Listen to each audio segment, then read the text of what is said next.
I have the greatest honor of introducing one of the up-and-coming people that you smoke on the golf course with, my boy, my friend, Howard G of Howard Cigars. What's going on, baby? What's up, my guy? How you doing, man? I gotta tell you, man, the man sound like Barry, right, don't he? I'm talking about, hey. Hey, hey. Hey, man, it's your vlog.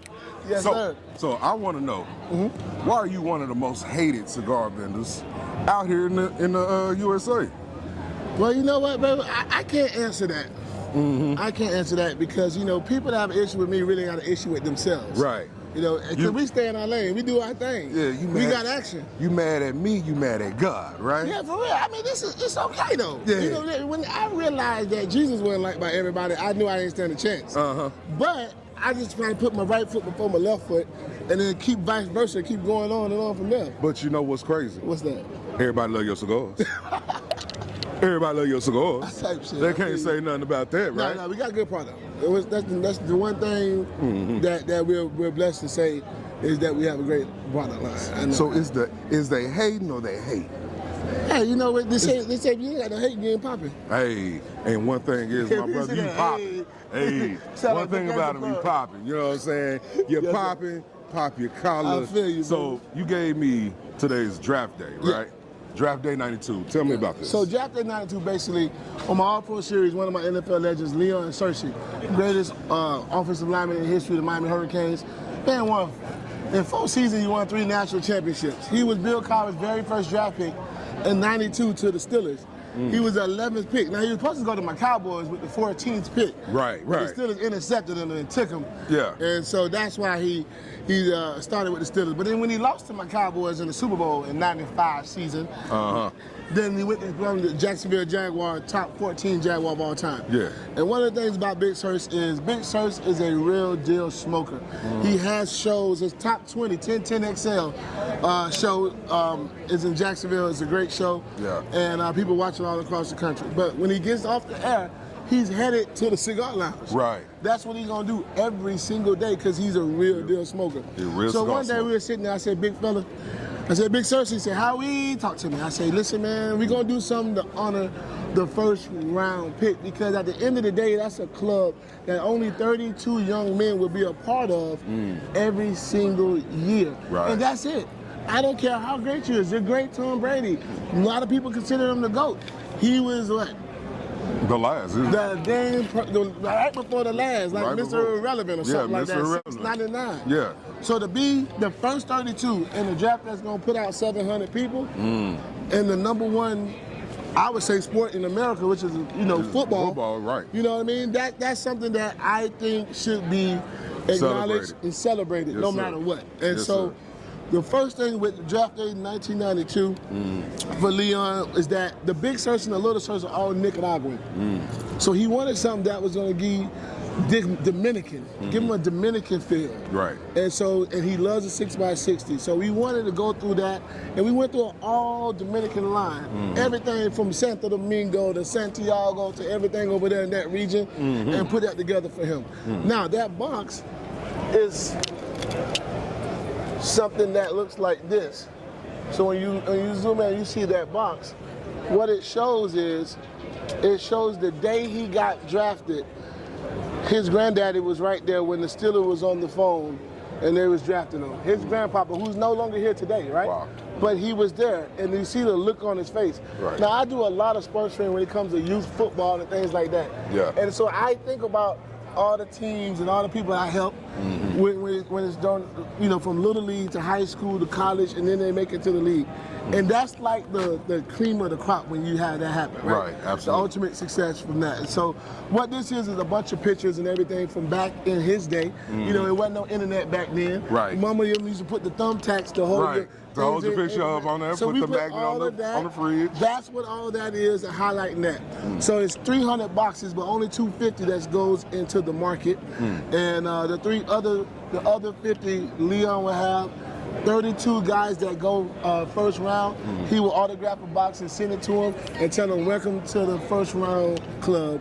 And then we will release this again next year, in the beginning of the year. And our goal is every single year during draft time, we want somebody smoking the draft day. Yeah. So that's what the design for, because next year, whoever makes it in the first round next year, you're gonna get a free box sent to you as well. Oh man, that's so powerful. that's the thing now. That's now, powerful. Our second thing that we're releasing, you know, we were talking about the golf course. You know, I had the perfect round, the front nine and the back nine. Yes, sir. The next thing we said, well, listen, we got the front nine, we got the back nine, but we gotta give you the scramble. And the scramble is when you put them together. You know, you got the front nine and the back nine combined. We do 80, 85 golf tournaments a year, and most of those tournaments are called scrambles. Yeah. Right? Best ball, scrambles, or however. Right. So why not remake the scramble? Right. And so we came out with about 2,500 of these in the end of December, and it was gone within 2-3 weeks tops. Wow. The boxes were gone. We're like, okay, we got it on regular production gonna be coming out, and that's gonna be a part of the family on the golf line as Yes, well. Lord. Let's go. Yes, sir. So, Let's go. Now, my question to you: yes, sir. why cigars? Man, cigars are, man, 97% of the people closest to me in my life, I met them through a cigar. Including my wife. I Wow. mean, every single thing. So cigar started with me with Outlaw Uvesian. So that was a Pretty guy good stick. called Papa. That was my guy. So 18 years ago, you know, I'm on the Corona cigar in Orlando. You It was met the Outlaw Ivo. Lounge. He found out I was a drummer. We connected. I found out that he wrote the song "Strangers in the Night" for Frank Sinatra. Yeah. We started throwing parties for him because he was in his 80s. You having the 88th birthday, 89th birthday. We always had it at a restaurant and had a piano there for him to play. He was just the smoothest guy I ever met. And he's the one that told me how you should be in the cigar business. I said, why me, Papa? He says, you love the people like I love the people. Man. And so I will forever pay homage to Papa. He's one of my Mount Rushmore when it comes to the cigar manufacturers. Is Alvo. I got Mr. Padron, Mr. Davidoff, and of course, Mr. Fuente. Yeah, so, you know what, I gotta add another one. I gotta make it 5, because I gotta also add in Mr. Placencia. So, so that's the way we do it. That's your Mount Rushmore for cigars. Yeah, absolutely, bro. So what you're telling me, and what I heard correctly, is that you have a personal relationship with Ava Aviz. Yeah, Avo was my guy. He passed away in 2017. Right around there. Right before his birthday party, we was having another one for it. But yeah, that's my guy. You go in Corona Cigar, you'll see my section is right next to my picture with Avo. Wow. Everything like that. So see, that's the thing about it. Is like you're not new to it. Nah, you're true to this. 100%, bro. Right, 100% all the way. Yeah. You have a Mount Rushmore of mentors, right? With Avo being top flight. That was my Avo being top flight, right?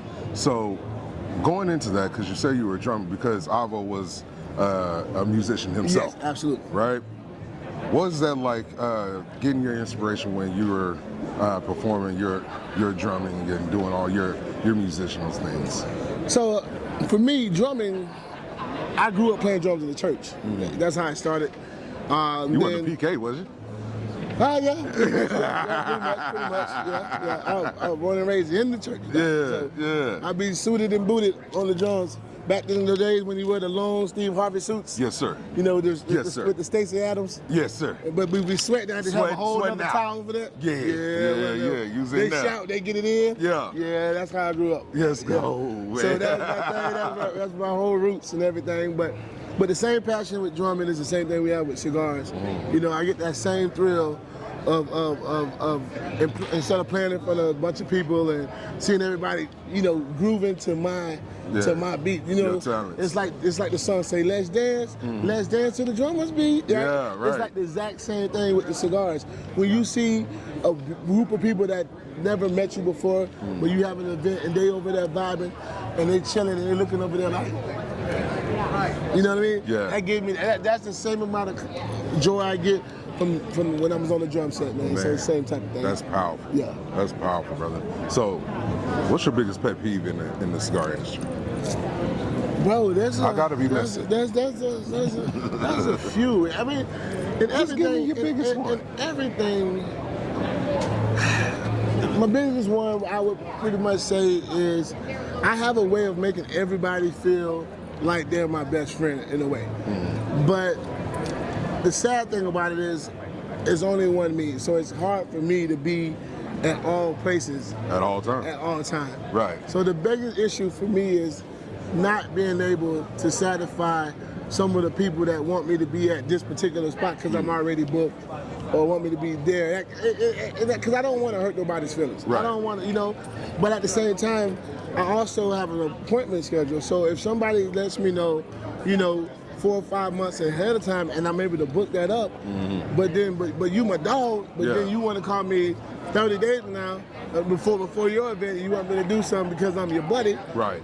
I would love to, but I'm already booked. Right. Because I got to remember that I always keep it business first. Right, right. You know what I'm saying? And that's how I want the brand to be, and that's how I strive to make sure that we present ourselves that way, meaning presentation-wise, quality-wise, and the service-wise as well. Absolutely. You know what I'm saying? So what is your top takeaway from attending PCA 26? Well, I'm gonna tell you this: PCA 26.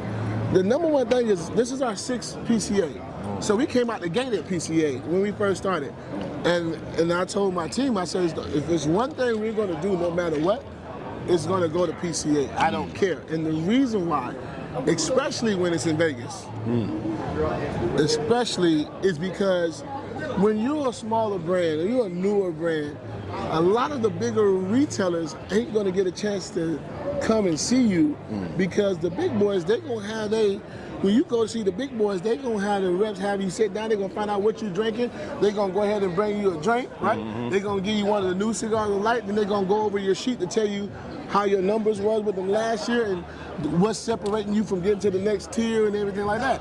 So before you know it, they don't have a drink there. Now you go to the next big boy you got an appointment with, they're gonna do the same thing. So now you have 3 or 4 drinks in and he's a little tipsy. You be like, man, hey, I'll come see you tomorrow. Yeah. Matter of fact, I'll just text you what I want. You know what I'm saying? Yeah. So that's some of the things that you know. But what's the cool thing about it is when you get the larger retailers, it comes from consistency. It comes from making sure you're not a fly-by-night. It comes from making sure that, hold on, well, what other retailers that we look to carry your product? Right. Well, how are you doing in their lounges? How's the numbers moving? And when they see that, then they see, okay, man, we're going to pull up, we're going to do an order with you, Howard. I don't know what they say, but they always say, how would you products? And that means more than anything. Right. And that's what we're here about today. That's what we're on today is Howard G. Cigars. Brother, I appreciate you taking time. And how can we find you? How can we connect you? So, I mean, you can always find us on howardgcigars.com. That'll list retailers, that'll list the preferred retailers who ship everything nationwide. But if you want Howard G merch, you can get that from gargear.com. Gargear, gargear.com. And then we got all the types of stuff there. We got action, everything like that. Absolutely. I appreciate your time, brother. Absolutely. Thank you. Yes, sir. Guys, this is PCA 2026. Remember, Stones don't last, but you know you should. Peace.